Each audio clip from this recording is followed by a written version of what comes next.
Selamat pagi sahabat Kristus yang setia. Mari kita awali perjalanan hidup kita hari ini dengan doa pagi bersama Bapak Andrew Kurniawan Chandra.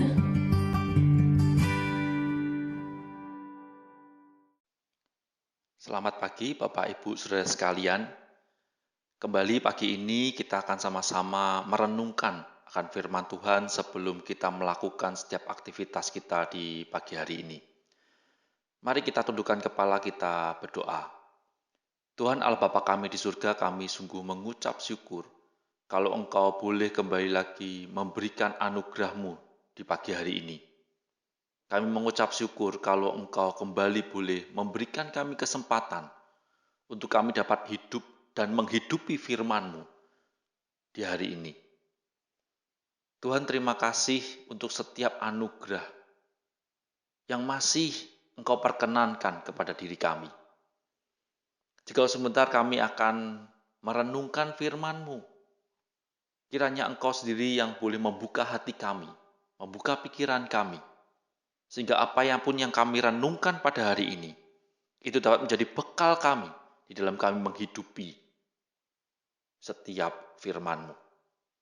Terima kasih Tuhan, terima kasih. Hanya dalam nama Tuhan Yesus Kristus kami berdoa. Amin. Mari sebelum kita membaca merenungkan firman Tuhan, kita akan memujikan sebuah pujian dari PKJ 178 yang berjudul Allah Mengutus.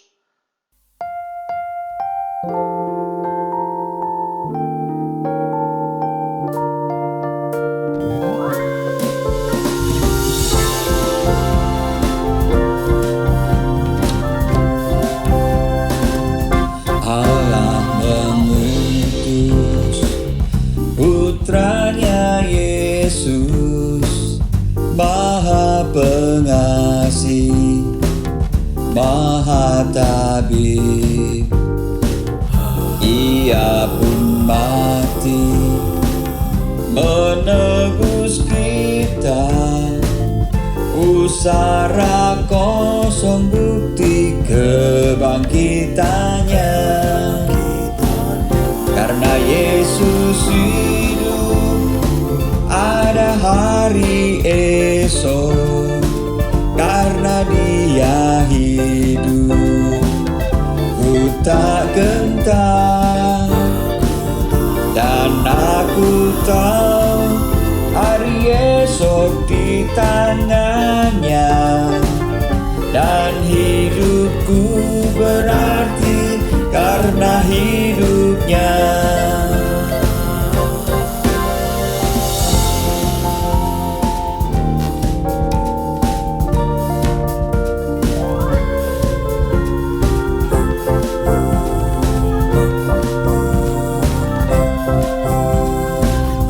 Bila hidupku telah berakhir pula deritaku, mau ditaklukkan hidup abadi, dan ku disambut oleh Juru Selamatku. Karena Yesus hidup, ada hari esok. Karena Dia hidup, ku tak gentar. Dan aku tahu hari esok di tangannya. Dan hidupku berarti karena hidupnya.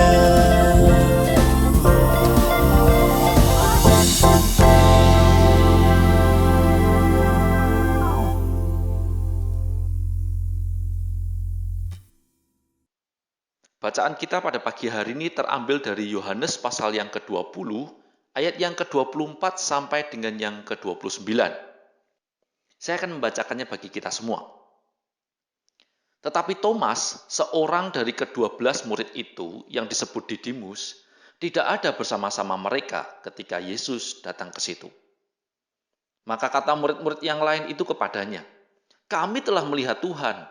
Tetapi Thomas berkata kepada mereka, sebelum aku melihat bekas paku pada tangannya, dan sebelum aku mencucukkan jariku ke dalam bekas paku itu, dan mencucukkan tanganku ke dalam lambungnya, sekali-kali aku tidak akan percaya. 8 hari kemudian, murid-murid Yesus berada kembali dalam rumah itu, dan Thomas bersama-sama dengan mereka. Sementara pintu-pintu terkunci, Yesus datang dan ia berdiri di tengah-tengah mereka dan berkata, damai sejahtera bagi kamu. Kemudian ia berkata kepada Thomas, taruhlah jarimu di sini dan lihatlah tanganku.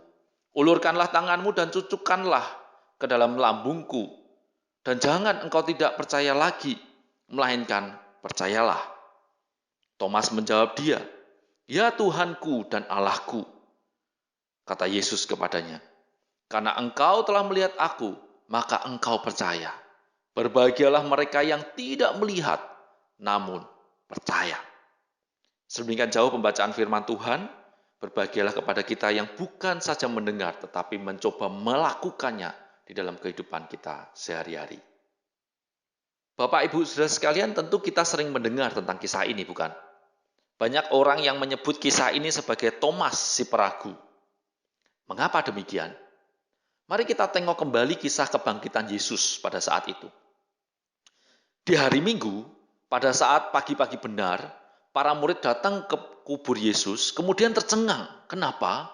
Karena melihat mayat Yesus itu telah hilang. Mereka kocar-kacir dan mereka kebingungan. Bagaimana ini bisa hilang? Malam harinya, para murid kemudian berkumpul dan mengadakan rapat pleno untuk membahas fenomena yang sedang terjadi. Kenapa mayat guru kita itu bisa hilang? Ketika rapat pleno itu digelar, datanglah Yesus di tengah-tengah mereka. Menyapa mereka dan memberikan kekuatan. Sehingga para murid bersuka cita. Karena pada kenyataannya, ia tidak lenyap, tetapi ia hadir bersama-sama dengan mereka. Sayangnya, di rapat pleno yang pertama itu, Thomas datang terlambat. Janjinya jam 7, tetapi datangnya jam 9. Acaranya sudah bubar, mau doa penutup, baru dia datang. Dan pada saat itu para murid mencoba meyakinkan Thomas, menceritakan apa yang sedang terjadi. Dan Thomas menolak untuk percaya. Karena ia tidak melihat Yesus dengan tubuh kemuliaannya. Thomas berkata pada saat itu, sebelum aku melihat bekas paku pada tangannya, dan sebelum aku mencucukkan jariku ke dalam bekas paku itu, dan mencucukkan tanganku ke dalam lambung-lambungnya, sekali-kali aku tidak akan percaya. Perkataan Thomas inilah yang memicu beberapa orang Kristen kemudian menyebut Thomas sebagai seorang peragu. Atas perkataan Thomas ini Yesus kemudian merespon di ayat yang ke-29. Karena engkau telah melihat aku, maka engkau percaya. Berbahagialah mereka yang tidak melihat, namun percaya. Bapak, Ibu, Saudara sekalian, sebelum kita menghakimi Thomas, mari kita lihat kisah ini lebih detail. 8 hari setelah rapat pleno yang pertama, rapat pleno kembali diadakan dan Yesus kembali hadir di tengah-tengah mereka dan menunjukkan tubuh kemuliaannya secara khusus kepada Thomas. Tetapi yang menarik adalah di ayat yang ke-26 dikatakan, sementara pintu-pintu terkunci. Ditunjukkan bagaimana kondisi ruang rapat pleno itu yang ditutup rapat-rapat. Dan frase ini itu juga diulangi di ayat yang ke-19 di ayat sebelumnya. Di rapat pleno yang pertama. Kata ini menunjukkan bahwa mereka menutup rapat-rapat sehingga tidak ada orang luar yang dapat melihat atau bahkan nguping, dengan sengaja menguping apa yang menjadi pembicaraan yang ada di dalam. Pada ayat 19 dijelaskan, mereka melakukannya karena mereka takut dengan orang Yahudi. Pertanyaannya adalah, mengapa mereka masih melakukan hal itu di rapat pleno yang kedua? Bukankah pada rapat pleno yang pertama, Yesus telah datang dan memberikan sukacita, kekuatan, dan bahkan pengharapan bagi mereka? Bukankah para murid yang lain telah melihat tubuh kemuliaan Yesus? Seharusnya mereka tidak lagi menjadi ragu, apalagi menjadi takut, bukan? Dan pada titik ini, saya yakin para murid telah melihat, namun tetap menjadi ragu.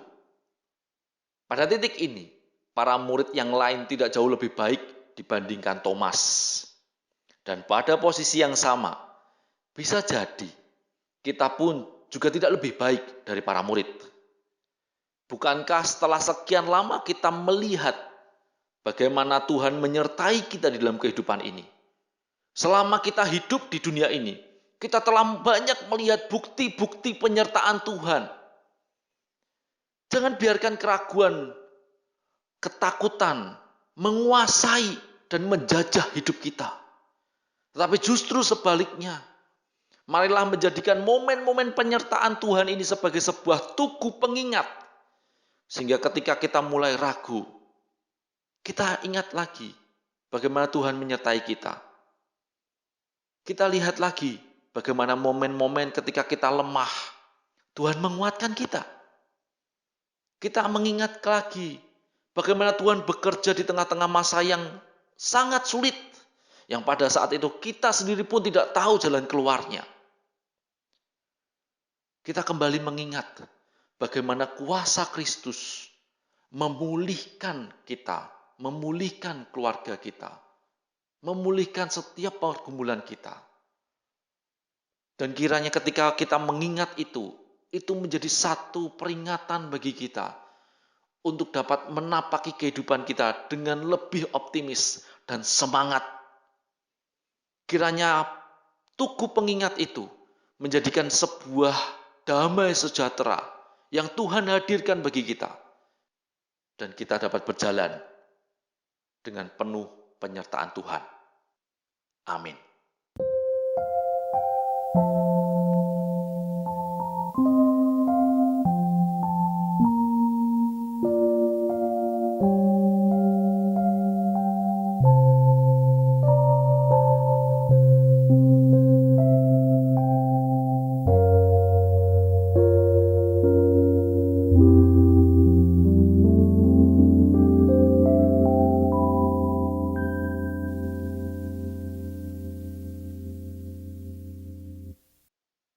Mari Bapak Ibu Saudara sekalian, kita kembali tundukkan kepala kita berdoa, dan kita boleh mengucapkan setiap doa-doa syafaat kita.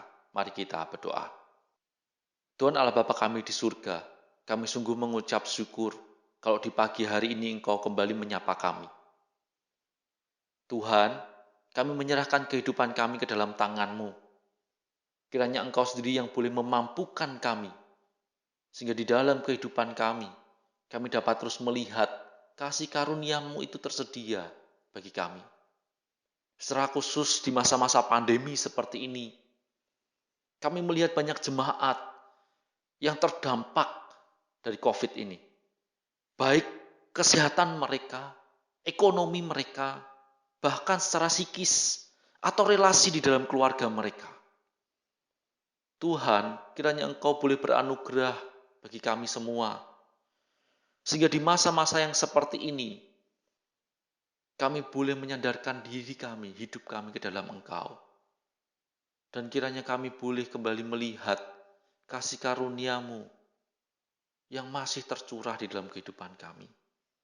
Kami berdoa bagi mereka yang saat ini sedang menjalani perawatan atau bahkan isolasi mandiri di dalam rumah mereka sendiri.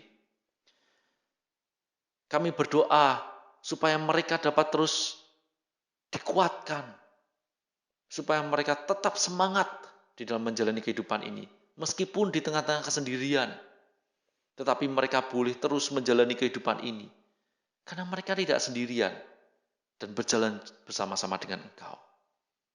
Tuhan, kami saat ini pun mengingat untuk majelis jemaat yang sedang mengatur perencanaan, pengaturan untuk ibadah on-site nantinya.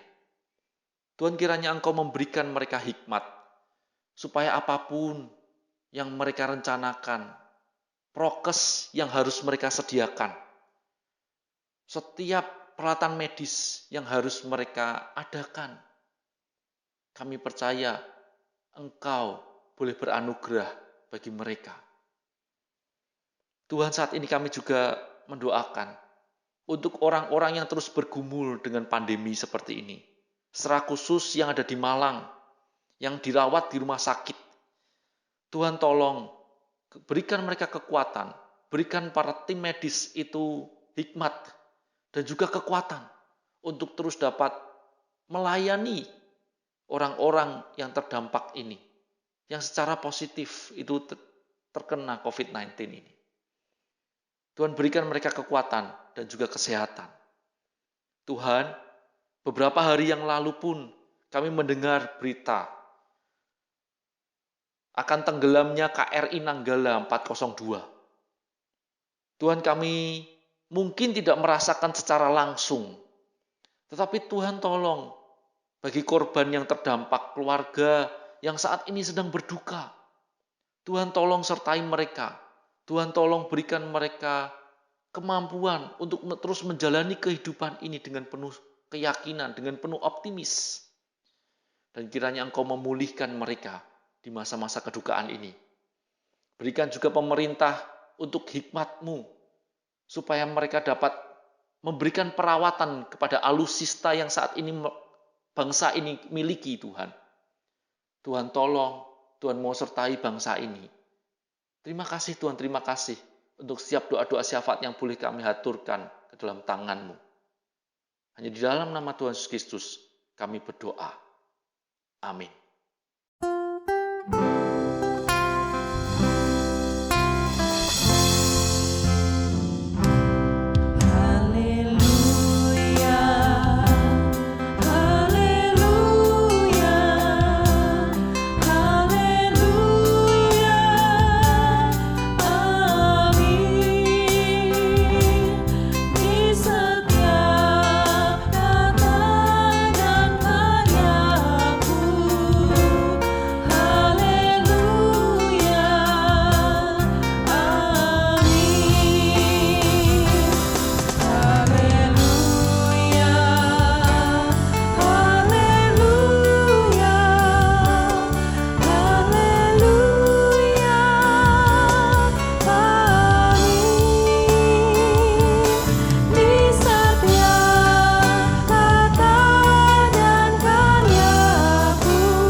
Sahabat Kristus yang setia, doa pagi telah selesai. Selamat pagi, selamat beraktivitas. Jangan lupa pakai masker, jaga jarak, dan selalu ikuti protokol kesehatan. Tuhan memberkati kita semua. Amin.